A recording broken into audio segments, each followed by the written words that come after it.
कृतिका के पहले पाठ माता का अंचल की समरी बताऊंगी। माता का अंचल पाठ के लेखक शिव पूजन सहाय जी हैं। इस पाठ में उन्होंने अपने बचपन से जुड़ी यादों का उल्लेख किया है। इस पाठ में उन्होंने अपने माता पिता के स्नेह और संगी साथियों के साथ खेले गए खेलों का वर्णन किया है। तो चलिए समरी शुरू करते हैं। लेखक के बचपन का नाम तारकेश्वर नाथ था, पर उनके पिता उन्हें भोलानाथ कहकर पुकारते थे। लेखक अपने पिता को बाबूजी और माता को मैया कहकर बुलाते थे। लेखक के पिता सुबह जल्दी उठ जाते थे और पूजा करने बैठ जाते थे। लेखक भी अपने पिता के साथ सोते थे, तो वो भी अपने पिता के साथ ही उठ जाते थे और पिता ही उन्हें नहला देते थे और अपने साथ पूजा के लिए बिठा लेते थे।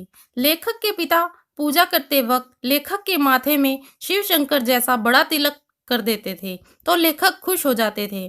लेखक पूजा करते वक्त अपने बड़े बड़े बालों वाला और तिलक लगा चेहरा शीशे में देखते रहते थे, और जब उनके पिता उन्हें ऐसा करते देखते थे तो मुस्कुराने लगते थे और लेखक शर्मा जाते थे। पूजा के बाद लेखक के पिताजी लेखक को कंधे पर बिठाकर गंगा में मछलियों को आटे की गोलियां खिलाने के लिए ले जाते थे। इन गोलियों में वे राम नाम लिखी पर्ची को लपेटते थे। वापस लौटते टाइम वो लेखक को पेड़ों की डालियों पर झूला झूलाते।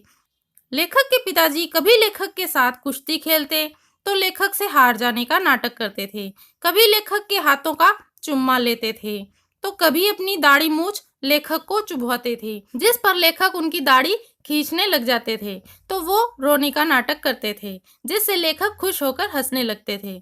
घर आकर लेखक उनके साथ ही खाना खाते थे, और जब वे लेखक को छोटे छोटे निवाले यानी कोए खिलाते तो लेखक की माँ उनको कहती कि बच्चों को बड़े बड़े निवाले खिलाना चाहिए, और ऐसा कहकर वो खुद खाना खिलाने लग जाती। वो खाने के निवाले को पक्षी के अलग अलग नामों से बुलाती और लेखक को बोलती कि ये वो पक्षी है और इसको जल्दी से खा लो, नहीं तो ये उड़ जाएंगे। और लेखक जल्दी जल्दी खाना खा लेते थे। खाना खाकर लेखक खेलने लग जाते थे। कभी कभी लेखक की माँ उनको झपट कर पकड़ लेती और रोते रहने के बावजूद भी लेखक के बालों में तेल डालकर कंघी कर देती और चोटी गूंद कर उसमें फूलदार लट्टू लगा देती और फिर कुर्ता टोपी पहना देती थी, और नजर ना लगे इसलिए काजल की बिंदी लगा देती थी। फिर रोते रोते लेखक अपने पिता की गोद में चढ़ जाते थे और पिता उन्हें बाहर ले आते थे। वहां लेखक अपने मित्रों को देखकर रोना भूल जाते थे और खेलने लग जाते थे। लेखक अपने साथियों के साथ तरह तरह के खेल खेलते थे। कभी चबूतरे पर अलग अलग चीजों से मिठाई की दुकान सजाई जाती और खेल खेला जाता। मिठाई के खेल में कभी उनके पिताजी भी उनसे गोरखपुरिये पैसे खरीद लेते थे। कभी लेखक और उनके साथी घरौंदे का खेल खेलते, और जब इस खेल में सब बच्चे भोजन करने के लिए लाइन बनाकर बैठते तो लेखक के पिताजी भी लाइन के अंत में आकर बैठ जाते और लेखक के साथी हंसकर भाग जाते थे। तो लेखक के पिताजी हंसने लगते और पूछते कि अब भोजन फिर से कब मिलेगा भोलानाथ।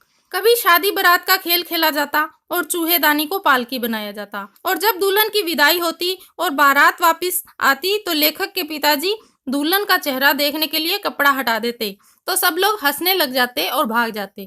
कभी खेती का खेल खेला जाता और बनावटी हल बनाकर खेत जोते जाते। नकली फसल तैयार कर कर बेची जाती, तो लेखक के पिताजी पूछते कि इस साल की खेती कैसी रही, तो लेखक और उनके साथी हंसते हुए भाग जाते।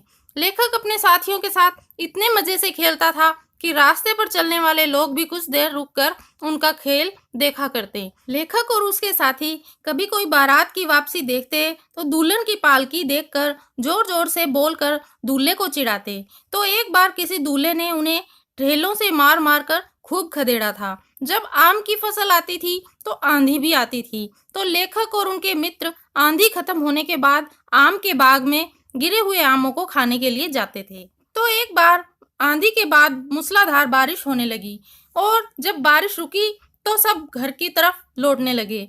घर लौटते वक्त लेखक और उनके साथियों में से एक साथी जिसका नाम बैजू था, वो मूसन तिवारी नामक एक बूढ़े को चिढ़ाने लगा।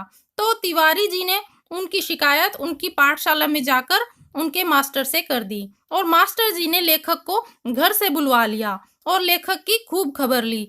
इस पर लेखक खूब रोने लगे, और लेखक के पिताजी को जब ये पता चला तो वे लेखक को चुप कराते हुए गोद में उठाकर घर लाने लगे पर रास्ते में फिर लेखक को अपने साथी मिल गए और वे फिर से उनके साथ खेलने लगे और रोना धोना भूल गए। लेखक के साथी मकई के खेत में घुसकर चिड़िया पकड़ने लगे, पर चिड़िया हाथ नहीं आती थी। लेखक उनसे अलग ही खड़ा था। एक टीले पर जाकर लेखक और उनके साथी चूहों के बिल पर पानी फेंकने लगे। नीचे से ऊपर पानी फेंकना था तो अचानक वहां पर सांप निकल आया। सब डरकर घर की तरफ भागे। गिरते पड़ते सब भागे तो किसी का सिर फूटा, किसी के दांत टूटे, पैरों में कांटे चुभ गए, पर सब बेतहाशा भागते गए। लेखक भी इसी तरह इसी हालत में जब घर पहुंचा तो सामने ही पिताजी बैठे थे। पिताजी ने बहुत पुकारा, पर लेखक उनके पास ना जाकर माँ की गोद में जाकर उनके आंचल में छुप गए।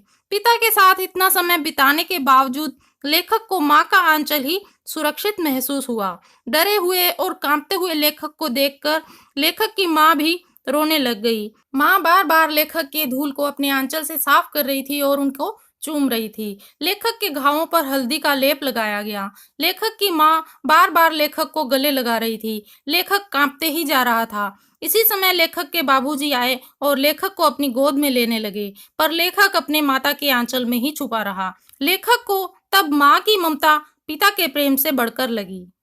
तो इसी के साथ ये चैप्टर खत्म होता है। अगर आपको ये वीडियो अच्छी लगी तो इसे लाइक कीजिए, शेयर कीजिए और मेरे चैनल को सब्सक्राइब कर दीजिए, ताकि मेरी आने वाली वीडियो सबसे पहले आप देख पाएं। धन्यवाद।